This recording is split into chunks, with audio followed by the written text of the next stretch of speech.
پس از گذشت چند ماه از تصمیم من برای تغییر دکور اتاق نشیمن، یک روز صبح چارلی ناگهان هنگام صرف صبحانه گفت: عزیزم، من داشتم فکر می‌کردم که تو می‌توانی هر کاری که دلت بخواهد برای اتاق نشیمن بکنی. حتی اگر بخواهید دکور اتاق را عوض کنی و همینطور می‌توانی اتاق ناهارخوری و پذیرایی را هم آنطور که دوست داری تغییر دهید. خب من هم همان موقع از فشار دادن میوه روی آن میوه‌گیری دست برداشتم و شروع به نوازش کردن او کردم. این محبت گرم و تازه به ما یک زندگی شیرین و تازه بخشید.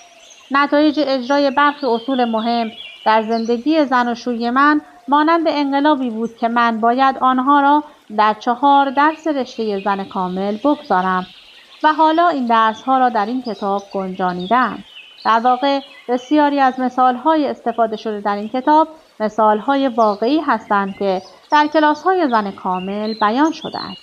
به عنوان نمونه، یکی از دوستانم که اخیراً به کلاس من روی آورده است میگفت که او و شوهرش تصمیم گرفتند که از یکدیگر جدا شوند و چندین ماه است که حتی یک کلمه هم با هم صحبت نکردند. یک روز صبح او با شوهرش در آشپزخانه مشغول بگو مگو بود و دختر 5 ساله‌اش که به داد و بیداد آنها گوش میداد به آنها گفت: وقتی که من بزرگ شدم هیچ وقت ازدواج نخواهم کرد. من نمیخواهم که مثل پدر و مادرم بشوم.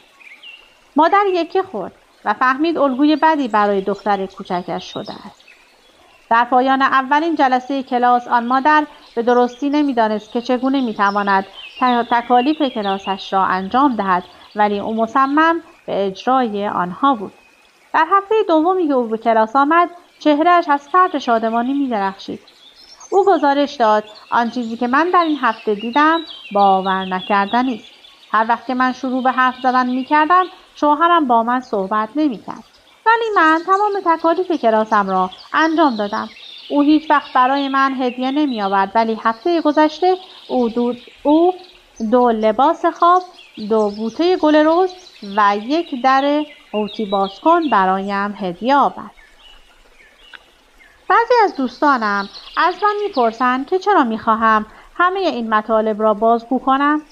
من متوجه هستم که بخش بزرگی از این ماجرا همچون مطالبی است که توسط یک مجله خوش آب و رنگ منتشر می شود و از جهتی نیز همانطور است. منتها دلیلی که میتوانم بیان کنم این است که زندگی من در مسیر بهتری تغییر کرده است.